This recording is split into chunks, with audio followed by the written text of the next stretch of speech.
मी दोघेही एक्सपर्ट नाही, पोस्टमॉर्टमचा report expert आहे, त्याच्यामध्ये शोल्डर ब्लेड असं स्पष्टपणे लिहिलं आहे, उजव्या खांद्याचा भाग स्पष्टपणे लिहिलेला आहे, त्याचा टॅटू देखील काढून दाखवलेला आहे. कशा करता खोटं बोलता या ठिकाणी? तुम्हाला या ठिकाणी माझी एकच विनंती आहे, मी आबांना देखील काल विनंती केली की ज्या अधिकाऱ्यांनी याच्यामध्ये हा चुकीचा टेस्टिंग रिपोर्ट ज्याच्यामध्ये रिजेक्ट लिहिलाय, तरी देखील तुम्ही टेस्टिंग रिपोर्ट असा आला असताना देखील डिलिव्हरी घेता.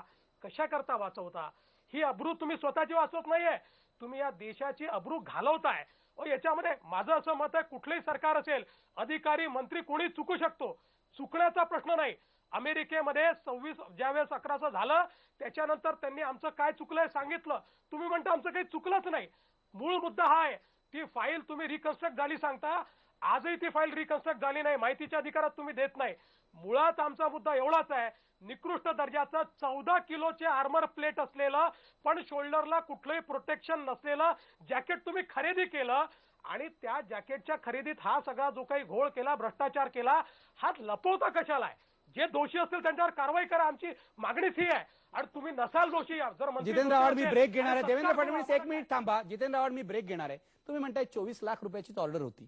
आपण असं म्हणू इतके छोटे पैसे तुमचे गृहमंत्री खाणार नाहीत. गृहमंत्री पैसेच खाणार नाहीत असं मी म्हणत नाही, कारण गृहमंत्र्यांवर पूर्वी सुद्धा आरोप झालेले आहेत, पण छोटे पैसे एवढे गृहमंत्री खाणार नाहीत. खालच्या अधिकाऱ्यांचं काय? पण 24 लाखामधनं साहेब 50% जरी आपण म्हटलं करप्शन केलं, 12 लाख फाईल खाणाऱ्याला 5 रुपये चालतात. मला वाटत नाही या देशामध्ये 5 रुपयापासून अनेक करोड रुपयापर्यंत भ्रष्टाचार होतो. या फाईलीवरती सीपी पासून डीजी पर्यंत सही आहे, कारण का हे बॉम्बे क्राईम साठी मागवलेली जॅकेट होती. मला माहित नाही, मला बुटाला तुम्ही माझ्या सोबत आहात, मला हा प्रश्न तुम्हाला विचारावा की माहित नाही, तुम्हाला उत्तर द्यायचं नसेल तर देऊ नका, पण हे राष्ट्रहितासाठी म्हणून उत्तर द्या. हे म्हणतात भ्रष्टाचार झाला नाही. मी पत्रकार आहे, अनेक वर्ष बघतोय पोलीस खातं कसं चालतं. पोलीस खात्यात एखादी ऑर्डर चिरमिरी दिल्याशिवाय पास होते, हे शक्य तरी आहे का? मला दोन गोष्टी सांगायच्यात. पहिल्यांदा जितेंद्र आव्हाड साहेब म्हटले की मी विक्रेता आहे, मी एकही जॅकेट आजपर्यंत विकलं नाही आणि फक्त हे जॅकेट मी जॅकेट ह्याच्यासाठी मागवलं की सामान्य पोलिसाला जॅकेट म्हणजे काय याचं ज्ञान व्हावं आणि थोडंसं. पण अशा दर्जाचं जॅकेट मुंबईत कोणत्याच पोलिसाला दिलं जात नाही, हे पण मी तुम्हाला आजपर्यंत दिलं जात नव्हतं. म्हणजे अजूनही लोक मरू शकतात, अतिरेक्यांच्या गोळ्यांनी, गँगवॉरच्या गोळ्यांनी. करकरे साहेब हा विषय बाजूला ठेवता, जी जॅकेट्स आता पोलिसांकडे खात्याकडे आहेत आणि मी जवळून या गोष्टीचा पाठपुरावा केलेला आहे, हे होम मिनिस्टर साहेबांना व्यवस्थित ब्रीफिंग न मिळाल्यामुळे ते चांगलं जॅकेट आजपर्यंत परचेस करू शकले नाही. त्यांचा दोष नाही, is not a technical person, हे मी जवळून स्वतः एक्सपिरियन्स केलेला आहे. आणि अशा टाईपची जॅकेट लवकरात लवकर गव्हर्नमेंटने यावी यासाठी मी इथं बसलो आणि मी विकणार नाहीये जॅकेट्स किंवा आमची कंपनी पुरवणार नाही. काही वेस्टेड इंटरेस्ट नाही. आणि मी म्हणजे गृहमंत्र्यांना याची माहिती नसल्यामुळे आपण आरोप करत नाही आहोत. छगन भुजबळ होते त्यावेळेला, आज आर पाटील आरोप करत नाहीत, पण त्यांची दिशाभूल अधिकाऱ्यांनी केलेली असू शकते की हे चांगलं आहे हे वाईट आहे असं करून. नाही, त्या जॅकेटच्या वेळी दिशाभूल झाली की नाही माझा हा म्हणण्याचा नाही, पण आज जॅकेट जेव्हा परचेस करायची वेळ आलेली आहे तेव्हा मात्र डेफिनेटली त्यांना व्यवस्थितपणे ब्रीफिंग दिलं गेलेलं नाहीये. कारण मी स्वतः 26/11 नंतर याच काही आत्ताच्या मंत्रिमंडळातल्या काही जबाबदार मंत्र्यांना माझं प्रेझेंटेशन आधीच बघितलं होतं. त्यांनी हे झाल्या सांगितलं की सुरक्षेसाठी पुढे ही पोलिसांची व्यवस्था झाली पाहिजे, म्हणून त्यांनी माझी त्यावेळी जे गृहमंत्री होते जयंत पाटील साहेब त्यांची स्वतः जाऊन वेळ घेतली की, आणि मी एक त्यांना विदाउट एनी कमर्शियल असं एक प्रेझेंटेशन दिलं होतं NIJ स्टँडर्डचं, आणि त्याची कॉपी काही वरिष्ठ पोलीस अधिकाऱ्यांना दिली होती. मी आपलं नाव बिलकुल सांगणार नाही, पण मला प्लीज विचारू नका. पण ती आबांपर्यंत आजपर्यंत त्यातल्या कुठल्याही गोष्टी पोहोचलेल्या नाहीयेत, कारण मी स्वतः आबांना परवा एका गोष्टीसाठी प्रेझेंटेशन दिलं आणि त्या प्रेझेंटेशनच्या वेळी त्यांना मी सहज हा विषय दाखवला, ते म्हटले मला हे पोहोचलंच नाही. त्यांनी त्याची एक कॉपी घेतली, ती CP साहेबांकडे पाठवली आणि आजपर्यंत गेल्या 1 महिन्यात ती कॉपी CP साहेबांकडे पोहोचली नाहीये. आपण काही धडा शिकायलाच तयार नाहीत. मी आता ब्रेक घेणार आहे, पण हे स्पष्ट झालेलं आहे की गृहमंत्र्यांची दिशाभूल केली जाते आणि वरिष्ठ पोलीस अधिकारी चांगल्या दर्जाची जॅकेट काय असतात हे गृहमंत्र्याला कळूच देत नाहीत. आजही मुंबईतला पोलीस मरणार आहे, अतिरेकाच्या गोळ्यांनी मरणार आहे, गँगवॉरच्या गोळ्यांनी मरणार आहे, कारण त्याला जॅकेट जी दिली जातात ती निकृष्ट दर्जाची दिली जातात असा आरोप जो केला जातो त्यामध्ये तथ्य आहे असं दिसतंय. आणि इथे जे एक्सपर्ट आहेत ते सांगतायत उत्कृष्ट दर्जाची जॅकेट अजूनही सरकार खरेदी करत नाहीये. मी ब्रेक घेणार आहे, ब्रेक नंतर आपल्यासोबत YP सिंग येणार आहेत, पण ब्रेक पूर्वी प्रश्न पहा. शहीद हेमंत करकर यांच्या पोस्टमॉर्टम रिपोर्टमुळे राज्य सरकारचा खोटेपणा उघड झालाय का? बघा पडद्यावर 98% लोक म्हणतात होय, राज्य सरकार खोटं बोलतंय.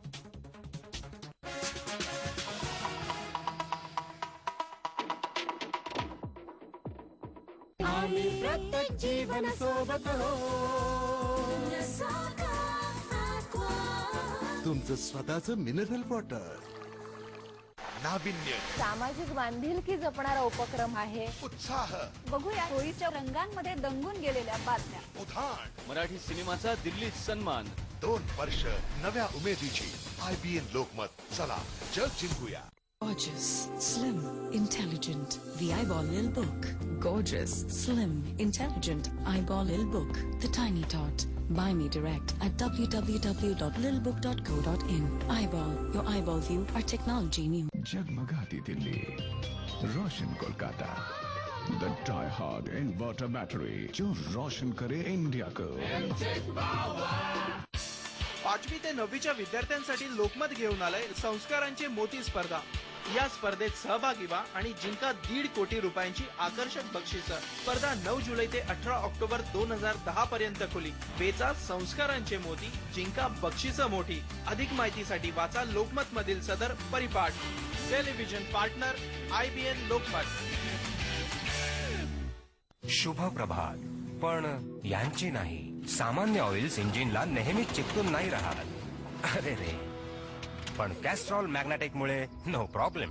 कारण की यात आहोत आम्ही, म्हणजेच कॅस्ट्रॉल मॅग्नेटिकचे इंटेलिजंट मॉलिक्युल्स.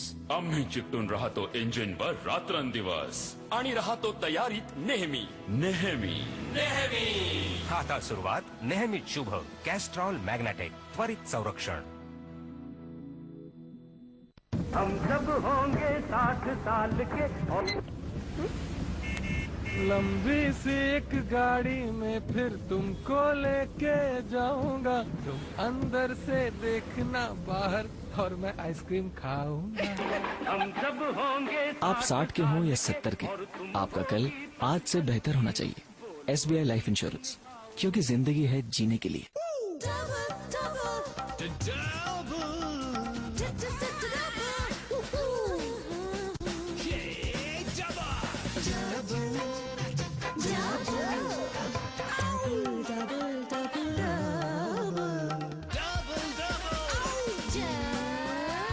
किती चांगलं वाटतं जेव्हा डबल आनंद मिळेल. Okaya jeweller, life double, no trouble.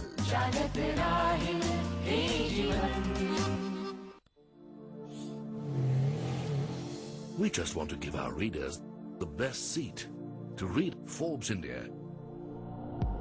Forbes India celebrates its first anniversary by giving you a brand new Mercedes-Benz and other exciting prizes.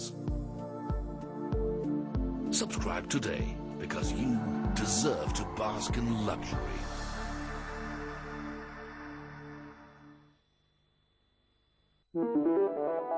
दोन शहर, एक आर्थिक राजधानी तर दुसरं सांस्कृतिक. भिन्न ओळखीच्या या शहरांना गुंफतो उत्साह जगण्याचा. आम्ही दाखवणार आहोत मुंबई पुण्याची एक नवी ओळख. मुंबई पुणे एक्सप्रेस, फक्त IBN लोकमतवर. प्रायोजक आहेत माइक्रोटेक इन्व्हर्टर है तो सब चले बेफिकर. फिटनेसच्या बाबतीत आपण विचार खूप करतो, पण करत काहीच नाही.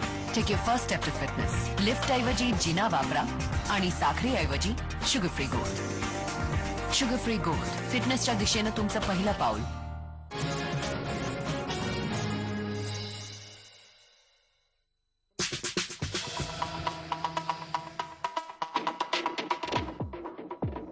अत्यंत महत्वाच्या प्रश्नावर आपण चर्चा करतोय आणि शहीद करकरेंच्या मृत्यूला अतिरेक्यांच्या गोळ्या इतकाच भ्रष्टाचारही जबाबदार होता का याचा शोध घेतोय. मी थेट जातोय YP सिंग यांच्याकडे. YP सिंग यांनी कोर्टामध्ये PIL केलेली आहे आणि PIL मध्ये ही जॅकेट निकृष्ट दर्जाची होती का हा प्रश्न त्यांनी विचारलेला आहे. मी जातोय YP सिंग यांच्याकडे. YP सिंग, सरकार आतापर्यंत म्हणत होतं की मानेत गोळ्या गेल्या, पण पोस्टमॉर्टम रिपोर्ट असं सांगताय की मानेत नाही तर वेगळ्या भागामध्ये बरगड्यांमध्ये गोळ्या गेल्या. मला सांगा, सरकार असं का खोटं बोलतंय? यापाठी काय कारण आहे?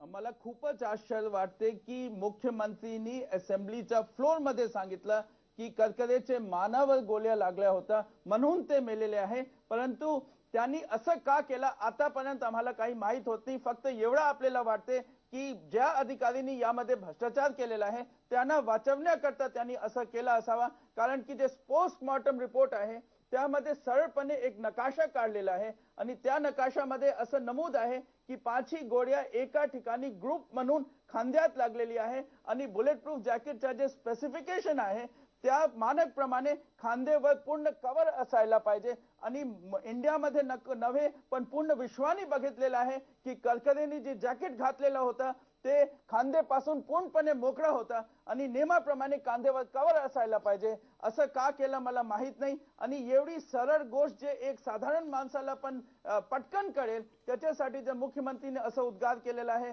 मला असं वाटतं हे आपल्या राज्यासाठी फारच एक दुःखची गोष्ट आहे. नाही, हे बरोबर आहे, ही दुःखाची गोष्ट आहे. पण सिंग साहेब, मला तुम्हाला थेट विचारायचं आहे, राजकारणी कुणाला वाचवण्याचा प्रयत्न करतायत, ते खोटं का बोलतायत, यापाठी काय गुपित आहे, कोणाला